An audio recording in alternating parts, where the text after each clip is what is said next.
Good morning. It is Monday here in Austin, and of course I'm stuck in traffic as per usual because this is what Austin gives. But you know, we like to talk about politics and current events on our way to work since we have time and we're stuck. Let me clean this windshield off for you guys so you can see a little bit better. So anyway, tomorrow is election day. If you haven't voted, you better be out there tomorrow, okay? There's been a lot going on with this election recently. I don't know if you guys saw the video I posted yesterday of Donald Trump giving sloppy toppy to a mic stand, and also him sort of giving this intimated threat towards the press. Watch the video, it's on my page if you haven't seen it. But every single day, Donald Trump proves over and over again how he is unqualified to be the president. And I ask myself, right, because I know that at a different point in time, all of the stuff that Donald Trump is doing would have disqualified him for most people, right? Most people, just based on decorum alone, based on behavior, based on personality. So many of the things that Donald Trump has done at one point in time would have disqualified any candidate, black or white, in my opinion. Definitely if they were black. But I keep asking myself, what is the threshold for a MAGA supporter? Is there anything that Donald Trump can do that would make a person who is MAGA indoctrinated say, no, this is where I draw the line? I guess what he could do is probably say that he believes that trans people are actual people. He believes that black people are, intelligent beings who deserve to be treated the same as white people. Same thing about indigenous people or Asian people. I guess if he said anything that was inclusive, maybe that would be where they drew the line. Because we know through his behaviors that this man is anything but a Christian. But most Christians aren't Christians when we really get down to it. Can I get an amen? So I just asked myself, like, what would make them even, what is the breaking point? Because I've seen too many for me that if this were a black candidate who were saying and doing the things that Donald Trump was saying, I don't give a damn about you being black. At the end of the day, you guys, this is the point that I really want to drive home. To hate any entire group of people is pure ignorance, in my opinion. I'm going to say it again. To hate any entire group of people is pure ignorance. To be white and to hate all black people, that's ignorant.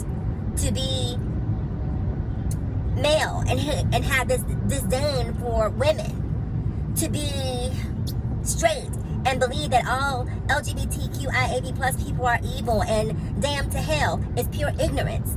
Good people are good people across the board, and that is the point that we need to get to as human beings in order for us to live cohesively. Because as long as we live in a society where certain people believe that their goodness is superior to my goodness, and that I'm inferior to them because I think, believe, look, or act differently than they do,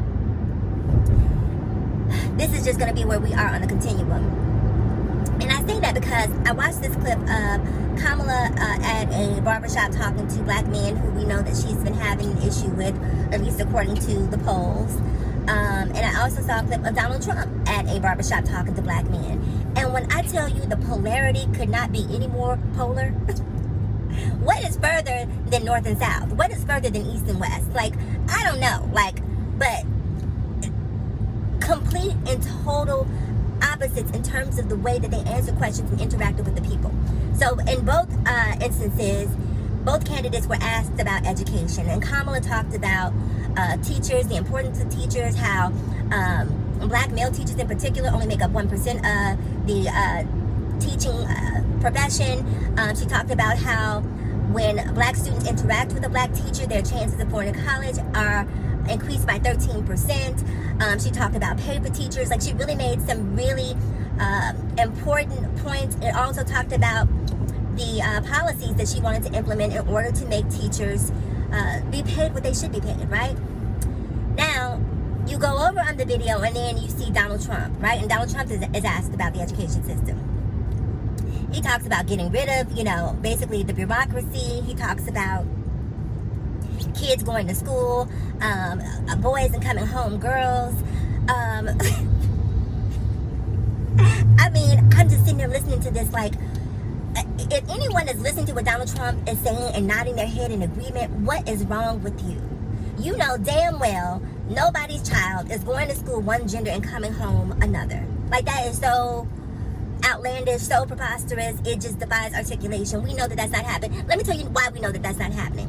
Because if it were happening, the Trump campaign, the Ted Cruz campaign here in Texas would not have hesitated to put those families in front of their audience. They would not have hesitated to politicize an instance where this happened. And the reason they haven't politicized it is because it hasn't happened. But you know what's more important than having an actual family, or what's more powerful than having an actual family who's experienced that, is fear-mongering. You plant the seed of fear and you let the fear do the work, because people have an innate fear of the unknown. The things that they are not familiar with, the things that they have not experienced. You know, you'll talk to people who live in foreign countries and they're terrified of coming to America because they hear all of these stories about mass pew-pewings, and they believe that every time we walk out of the house, we're dodging bullets, right? Because that's what fear-mongering does there. Same things happen to us here in the U.S. We'll hear about, you know, everything that happens in Mexico, and to be on high alert and to be hyper-vigilant, because we have been programmed to believe that Mexico is this dangerous place where the cartel is waiting to get us and kidnap us and, you know, do whatever with us. And that's not to say that some of that does not exist, but it's not the proliferation to the degree that the American media publicizes it. And so we get programmed into this sort of pattern of fear. And the same thing is what they're doing, is what Donald Trump and people like Ted Cruz are doing when they try to use this whole trans kid issue.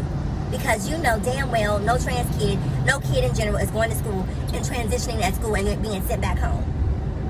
First of all, I don't know, but I don't even think it's an outpatient procedure. Like, they would have to be hospitalized for an extended period of time to recover.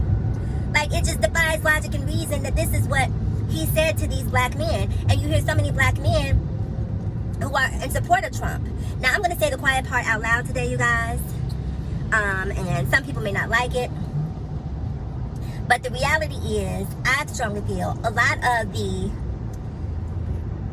increase in the support for Donald Trump from the black community has a lot to do with homophobia and transphobia. A lot of it. I'm not saying all of it, because the policies that he has, or the concepts that he has, the concepts of policies, certainly aren't ones that are speaking to the issues that are plaguing the black community. But the fear mongering is more important. So anyway, I just want to say, just be smarter than that. You know, think about things in a comprehensive way. Do your research, ask questions. Don't be misled by fear about anything in this world, not just this election, but in general. There are certain things that you have to experience, and you'll understand that I don't care whether it's America, I don't care whether it's Mexico, wherever you go in the world, good people exist. Wherever you go in the world, bad people exist. Ultimately, it comes down to your discernment. And hopefully your discernment will kick in tomorrow when you're voting, and you will make the right choice, and that choice is Kamala. I don't know how it could be any clearer. Shout out to Kamala on this SNL performance over the weekend. By the way, I forgot to mention that. I thought it was so funny, so cute. Kamala is just such a likable energy. I know a lot of people have a problem with her laugh, but when she laughs, it's infectious to me. It makes me laugh. Kamala just seems like a human being. She seems like someone I could be cool with. Donald Trump, on the other hand, is out here, you know, being a throat goat to a microphone stand and making threats to the media. And you guys continue to say that it's the lesser of two evils. Can we leave that phrase in 2024? Because I've been hearing that since 2014, it feels like, when Hillary was running. You know, it's the lesser of two evils. It's the lesser of two evils. 2016, was it? What do you mean it's the lesser of two evils? How are you gauging evil? Because I think people just hear certain things and then they just start to say it. But they don't even have a factual basis for making a statement. They just think that it sounds cool to say. And so if you corner them and you say, okay, well, if you feel like it's the lesser of two evils, what is your basis for making that statement? Couldn't give you one. But for me, if it's the lesser of two evils, it's the greater of one's intelligence. It's the greater of one's intelligence. Because I can't even say the greater of two intelligence is. I can make up words if I want to. But the bottom line is the greater of two intellectuals. I can't say that. It's the greater of one intellect. How about that? That's better than intelligence. So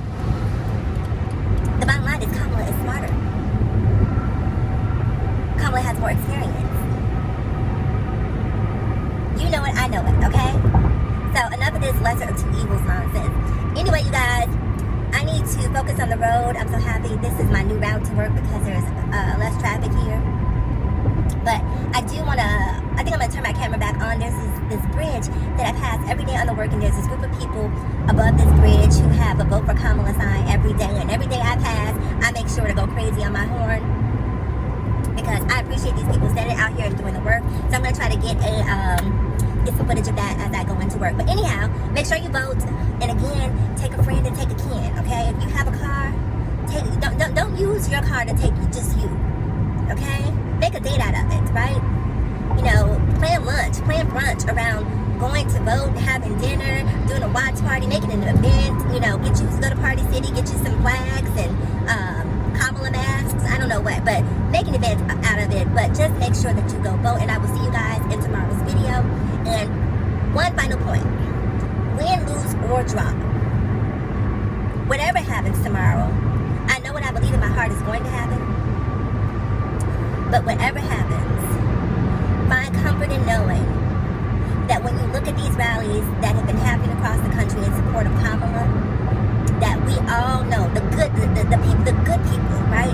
The people who understand that everyone has the right to be happy. The people who understand that immigrants are trying to find a better way of life. The people who understand that my neighbor's choices are not my choices. All of us who, at the end of the day, just want to make sure that we live in a world that is safe and loving. Kamala's rallies have reinforced that we are not alone, okay? That our people exist. And whether it's tomorrow or 4 years from now, the change is